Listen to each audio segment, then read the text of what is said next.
Ya'juj dan Ma'juj adalah dua nama suku dari turunan Adam, sama dengan kita manusia.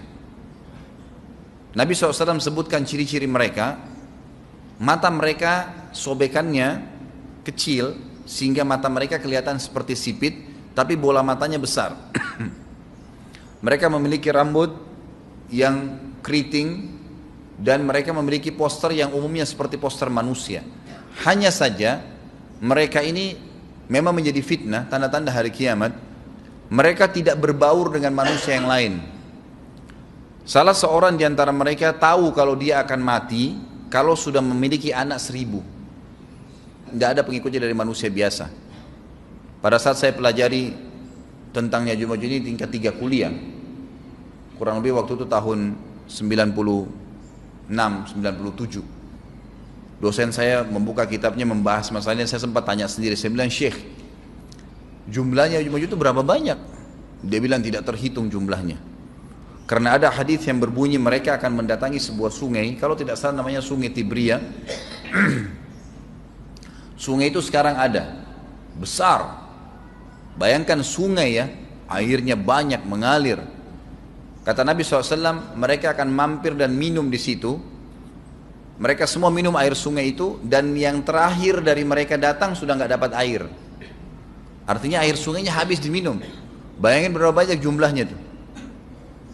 Satu Jakarta aja sekarang kalau minum air sungai Ciliwung nggak habis. Mungkin nggak bakal habis kalau satu Indonesia pun minum. Bayangkan berapa banyak jumlah mereka tuh. Tidak terhitung. Nanti kan kita bacakan ayat-ayatnya tentunya. Banyak sekali ayat berhubungan dengan masalah itu.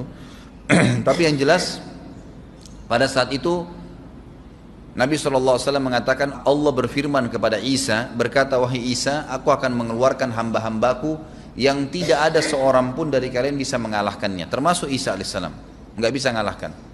Maka selamatkanlah dirimu bersama dengan pengikut-pengikutmu ke Gunung Tur namanya. Gunung Tur ini ada di Palestina. Ya. Ini rata-rata nanti hari kiamat ini di Syam, banyak negeri Syam kita. Gitu kan? Maka Nabi Isa pun alaihissalam menyelamatkan diri dengan pengikutnya ke Gunung Tur yang diikuti sama orang-orang yang beriman. Lalu tentu yang bisa ikut yang terjangkau pada saat itu, karena dunia sangat luas.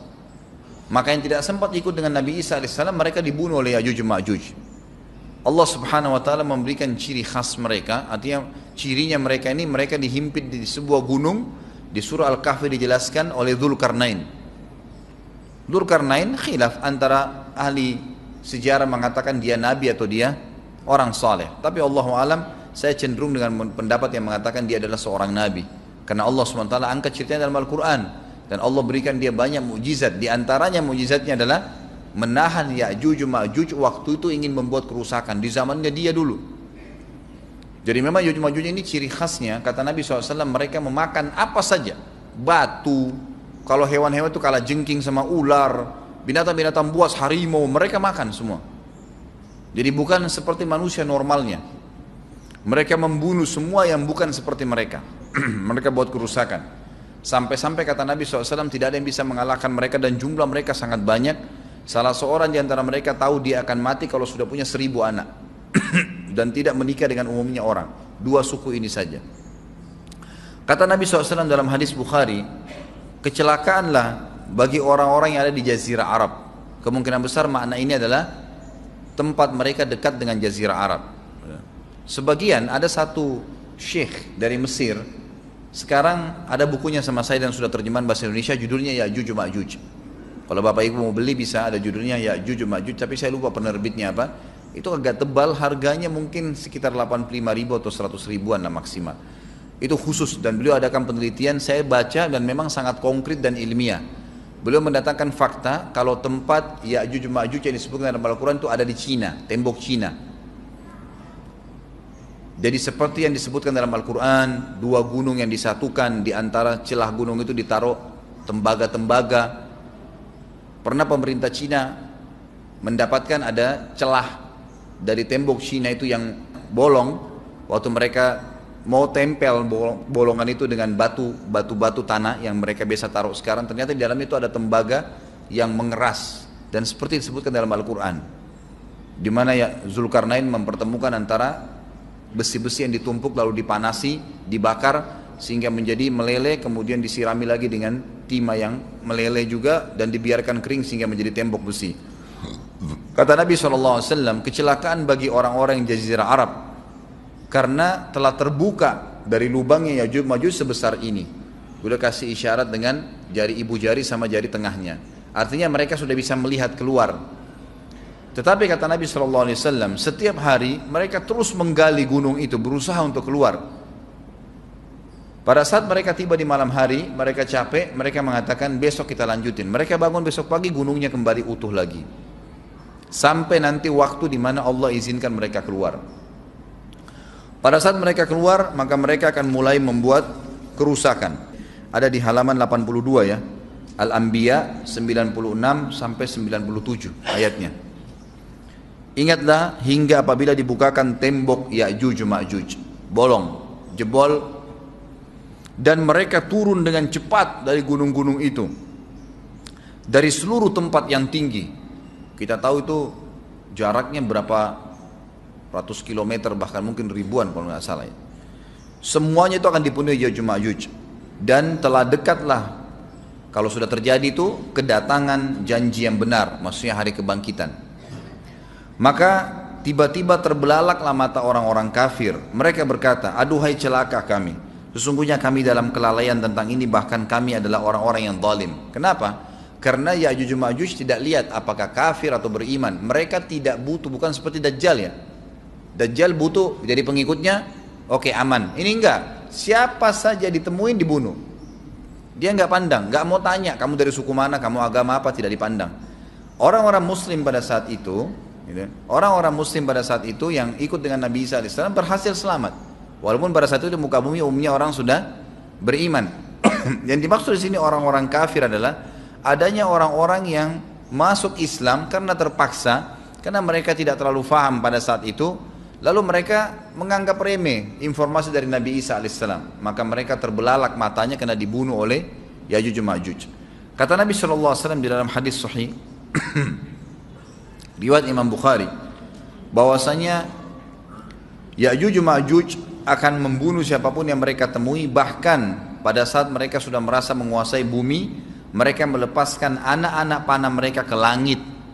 Lalu Allah menurunkan anak-anak panah mereka sebagai fitnah, dipenuhi dengan darah. Maka mereka berkata, kami telah membunuh semua yang ada di bumi dan semua yang ada di langit. Maka sebagai penutup dalam bahasan itu, kata Nabi SAW, Allah lalu mengizinkan Isa untuk berdoa kepada Allah agar memusnahkan mereka. Maka Isa alaihissalam pun akhirnya berdoa, meminta kepada Allah subhanahu wa ta'ala agar mereka semua dimusnahkan. Maka pada saat itu pun Allah subhanahu wa ta'ala menurunkan kepada mereka hama.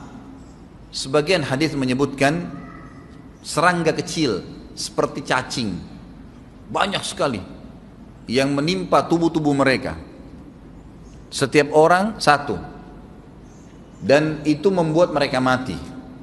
Membuat mereka mati, dan mereka mati seketika semuanya.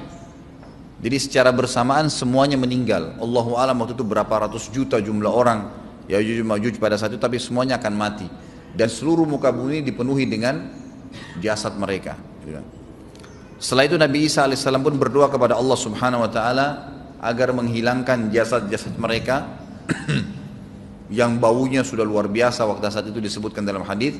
Maka Allah subhanahu wa ta'ala mengabulkan dan mengutus dari arah barat burung-burung yang lehernya panjang dan pelatuk mulutnya besar, yang memegang setiap jasad Ya'juj diambil, diangkat, setiap orang satu burung.